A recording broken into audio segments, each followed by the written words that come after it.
Hello, welcome back to our 5-acre farm. Today I am going to begin to finish my garden fence. I started it fall time. I started it last fall. So now it's springtime and my wife is getting ready to start the garden. She's in the planning process. She is making her starts inside the house. It's still cold here. We are not we're not in the clear of the frosts. It's still dropping below zero. I'm sorry, not below zero. It's still dropping below freezing at night. So we're not ready to plant yet, but we're gonna get ready to, I'm gonna finish the garden area, the fencing area, so that she can come out and plant once it is time to do so. So as you see, there's some fencing behind me. So this 8-foot fixed knot field fencing is what I put up last fall. I just did that one strip and then the bad weather came and I stopped doing it. So here, these posts that you see all along here, these wooden posts, those are all put in by the previous owner. They were the only thing on this farm I haven't done. The previous owner wasn't, from what I understand, they didn't do too much. Well, it was obvious they didn't do too much on the outdoors. They focused on fixing up the house. They were only here a couple of years. They didn't do a whole lot in the outdoors, so they didn't have a farm. But obviously they were planning on a garden. So we have this huge garden area. It's 100 feet by 50 feet. So really big garden area. We're gonna be breaking it down. My wife has a whole plan of what she wants to go on the inside, but we're putting up that 8-foot fence all around the perimeter so that we can keep the deer out and out of her vegetables. The weather here doesn't know what it wants to do. So we got snow yesterday morning, and then it kind of warmed up in the evening. It was still kind of cool. This morning, no snow, but frost. Everything was frozen, the ground was solid, and now the sun's peeking out and it's hot. And this is the craziest weather. I grew up in New England. I know crazy weather, but I've lived in New England, I've lived in the Midwest, I lived in Missouri for a year, California, and that stuff doesn't count. That's all warm weather. And then now I live up here in the Northwest. And so every cold weather region has the same cliche. Oh, if you don't like the weather, wait 5 minutes, it'll change. I mean, I don't know. I never really, even growing up in New England, as weird as the weather was, it didn't change. Once it was cold that day, it was cold, from what I remember. Colorado has some crazy weather. They'll change, fluctuate different seasons in one day. But nothing, I've never experienced anything like North Idaho. I mean, literally, you could wait 5 minutes, because now the sun just went back in. Now it just dropped probably 10 degrees, just as I've been sitting here talking. Literally, you could wait 5 minutes. You could have sunshine and then snow and then sunshine again. So crazy weather here. So either way, while there's no snow on the ground, I'm not gonna be digging, but while there's no snow on the ground, I'm gonna finish this perimeter fence and we're gonna get to it and see how far I can get with it, okay? So when you're doing fencing, you wanna put, when you're doing fencing for livestock, or in this case, to keep animals out, you wanna put the fencing material on the side of your posts that are gonna receive the pressure.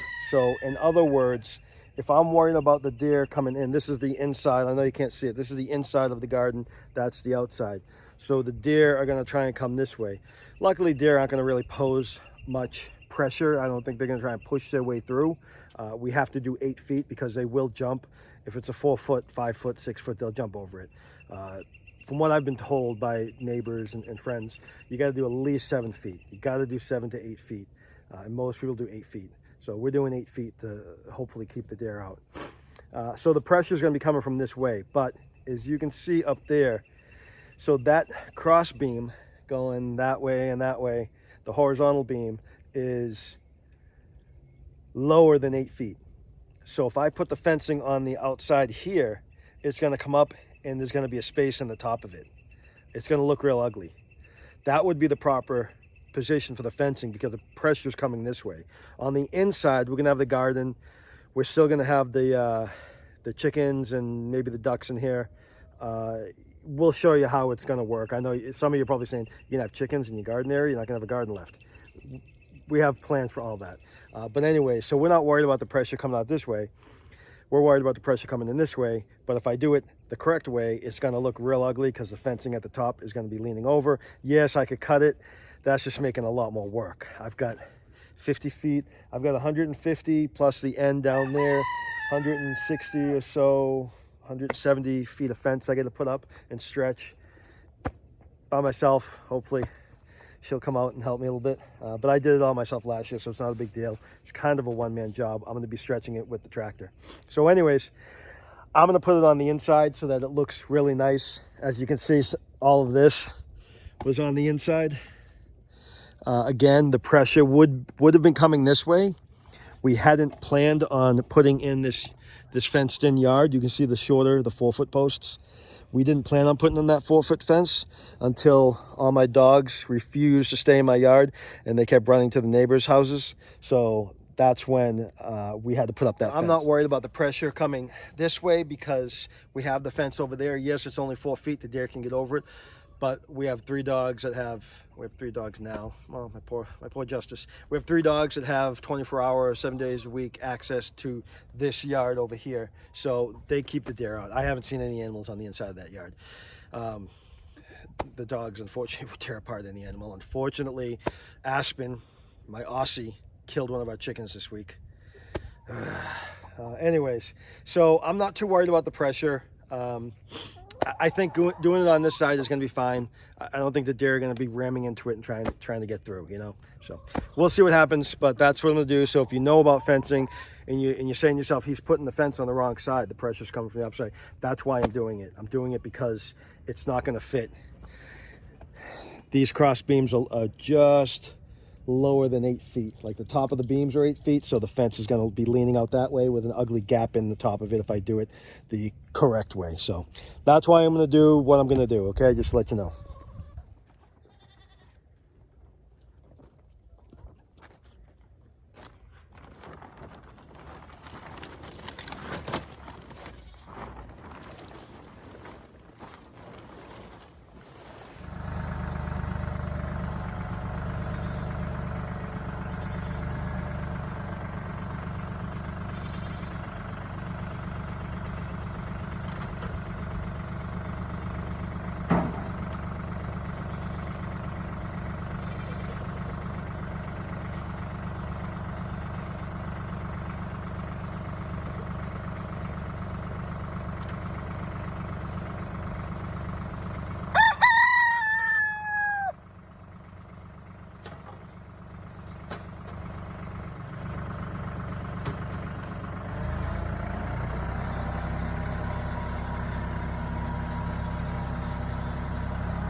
Lucked out.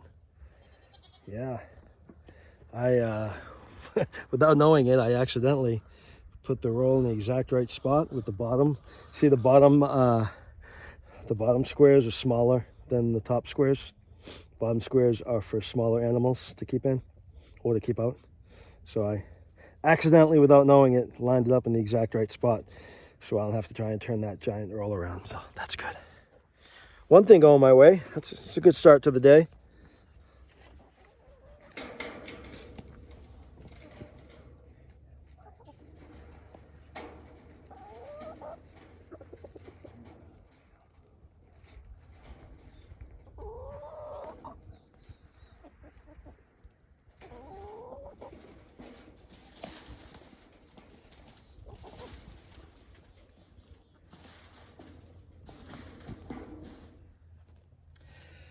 All right, so I got all that rolled out.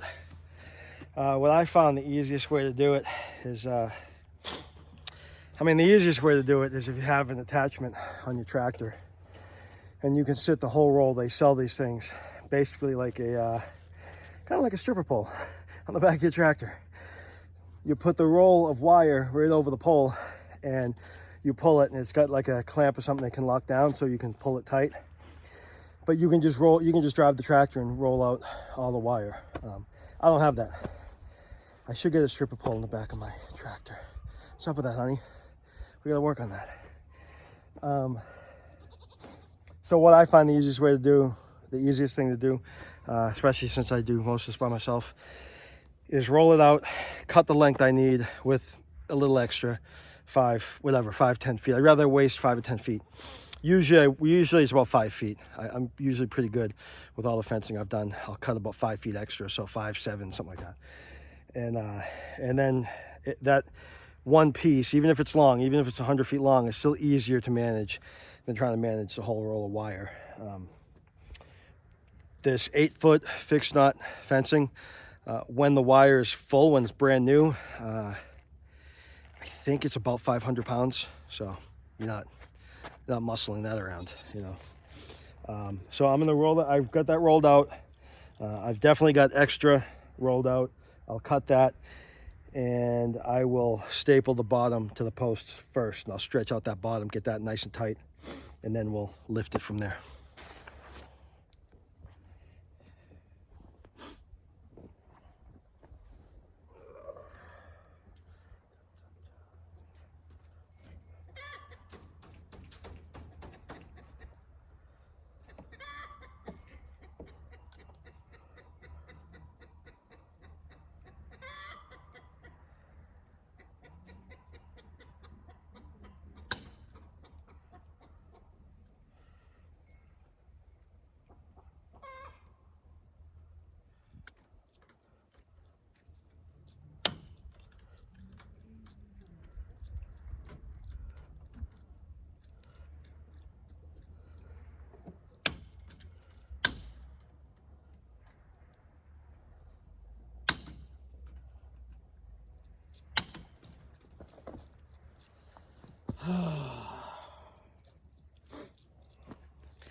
Wait 5 minutes, it'll change.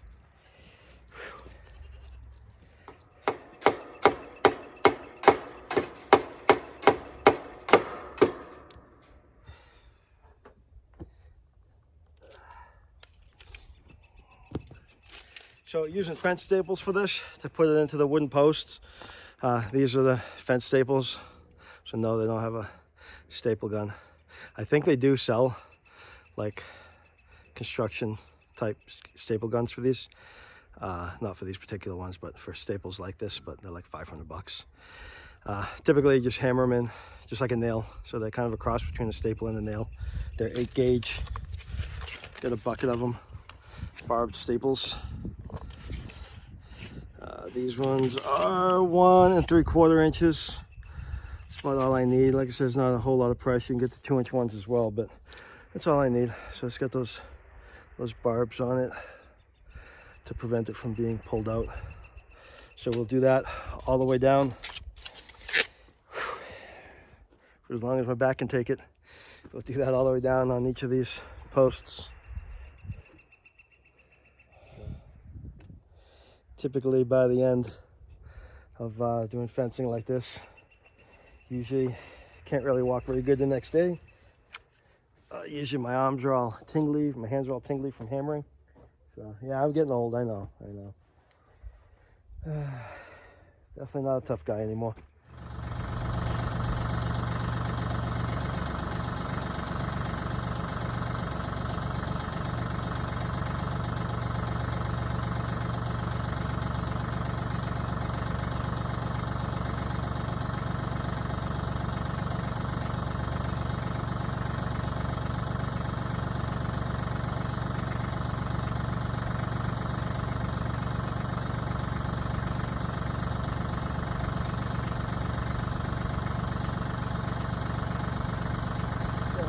You can hear me over there. This red bar grabs onto multiple pieces of the fence. So that red bar grabs onto multiple pieces of the fence, right in the squares, and gives an even pull.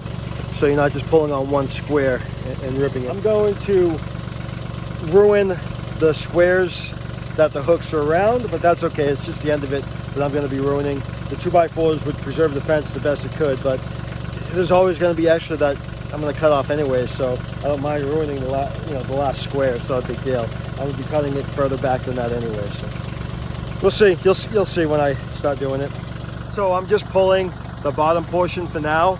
I want to get the bottom portion tight, the bottom of the fence, and I'm going to put one staple in each of the posts along the bottom, and then once that's nice and tight, then I can grab the top of the fence and pull and stretch it up and staple it down on each post.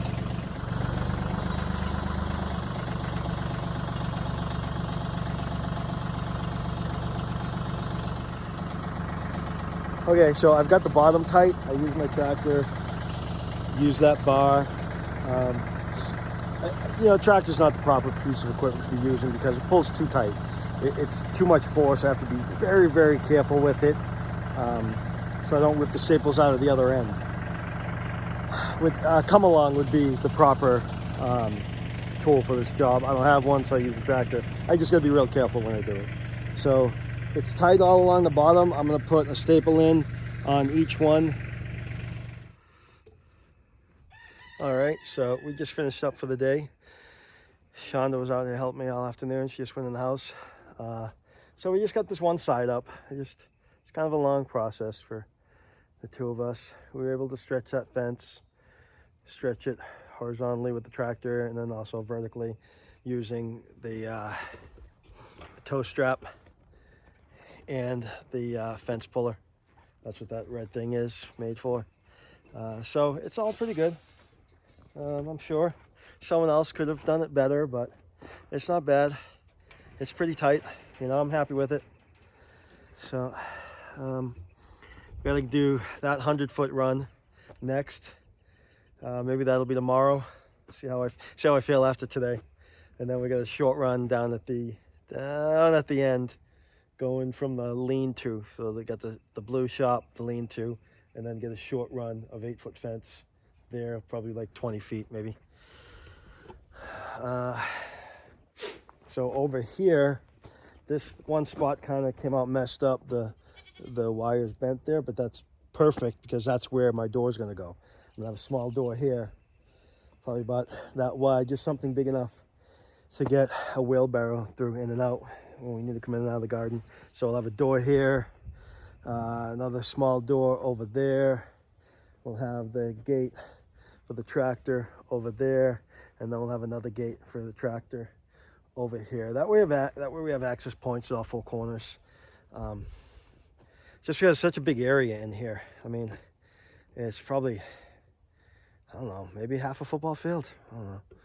But either way, you don't want to have to walk all the way around. So we got that done today. That was good. The weather cooperated a little bit. We got rained on a little bit. It went from cold to warm, back to cold and rainy. We even got a little bit of hail on us today. So we'll see how the weather holds out. It's supposed to start warming up again, hopefully. So things are coming along on the farm. So finally getting this done. I got the pig pen done. Little by little, getting there. The chickens weren't sure what to make of it because the chickens are on the outside. They're used to being able to come in and out right here. So they're gonna have a real culture shock once that gets fenced in. We are gonna have the fence down there where my I don't know if you can see it, where my side-by-side is parked. We're gonna have a gate there that we can open to let the chickens out in free range if they want. So Shonda's idea is so we have the fence in area, the 8-foot fence, which keeps the deer out. And then she wants to do like a 5-foot fence within this area. That'll be the specific garden area. And then all around will be chicken coops. Yeah, she got the pigs there. The chickens will be on the inside. We'll have a spot for the bantam chickens, the silkies, the small ones, because they need to be separated from the large ones. We'll have a couple coops and real small yards for the chickens, for the breeding coops, where we're going to breed specific chickens. That way we know which eggs are fertilized by which roosters, so we'll separate them at certain times when we're ready. I don't know if we'll do that this year or maybe wait till next year, but it's a process. It's a slow process. We often bite off more than we can chew, that's for sure. What else? yeah, so the chickens will still have their main coop over there. Yeah, so that's it for now. So that's fencing in the garden. Um, Not bad.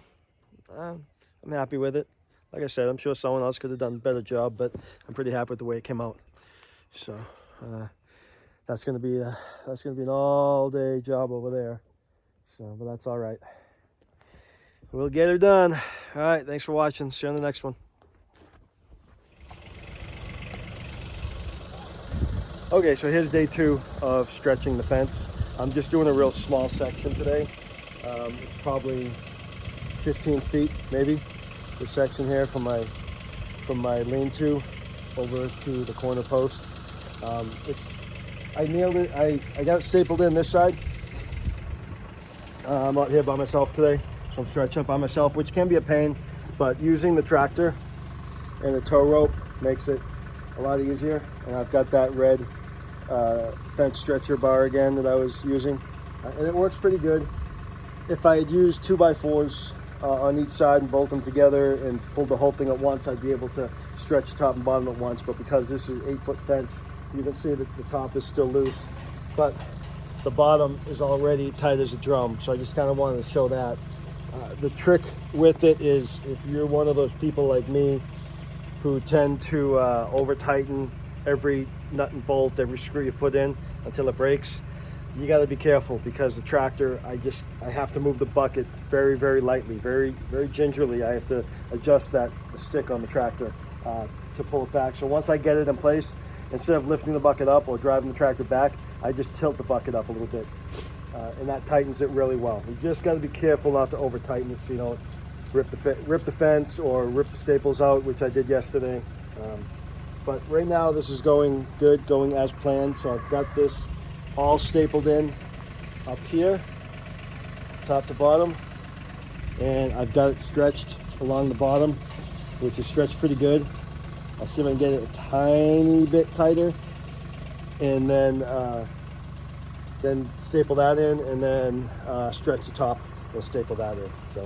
So far so good. So when using the tractor to do it, I just have to be really, really careful to adjust it nice and easy. So I'm dropping it down so I get it as low to the ground as I possibly can, and then I'm tilting that bucket back up.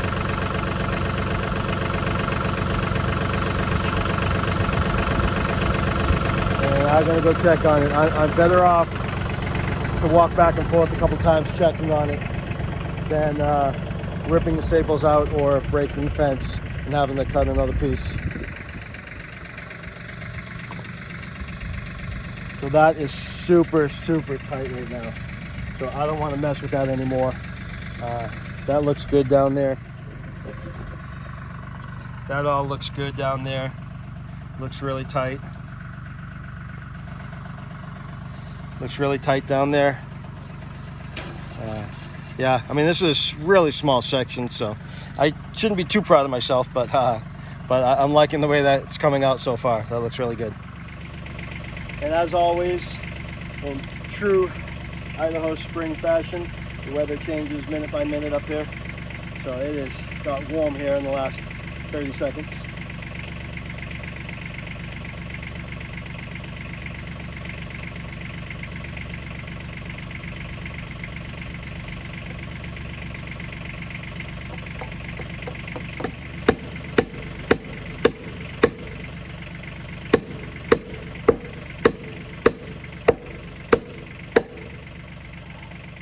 Okay, so that's it for day 2 of the fencing project. I just got that one little section up, about 15-foot section. It's nice and tight, it went in pretty easily. One person doing it takes longer than it should. But that's done. Now the next portion I have to do is that 100-foot run right here. So I'll work on that either tomorrow or the next day and hopefully knock that out. We're getting this. Then once we get that done, we'll have this whole garden area fenced in. These 8-foot fences are for the deer, to keep the deer out. It's slight overkill that we have up all these posts and the welded wire, or I'm sorry, not welded wire, the fixed knot fencing is super strong. So you don't need to go that crazy for deer. You could put up mesh, like fabric type fencing to keep deer out. But this will be permanent. This will last forever. This fence is going to outlast us. And the posts are already here. So we could have just stapled up netting all the way around. That's something that we could have done.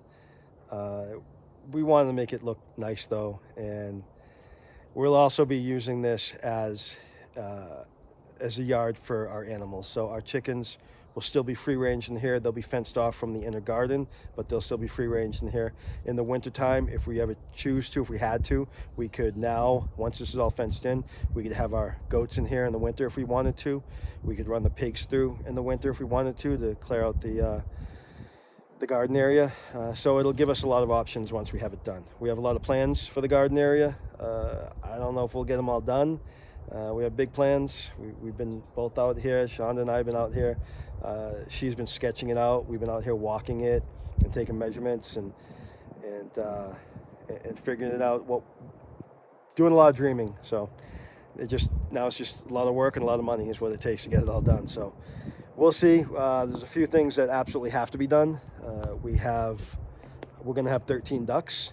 They're going to be inside here in another fenced-in area within here. She wants them in her garden. I told her she can have this whole area. Do what you want with it. She's decreasing some of her gardening space, but we don't need that.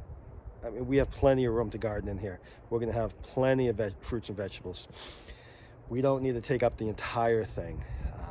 So she wants the chickens in there with her near the garden. She wants the ducks in there with her near the garden. She likes to go through and weed the garden and throw it right over the fence to the chickens. So that's what she wants.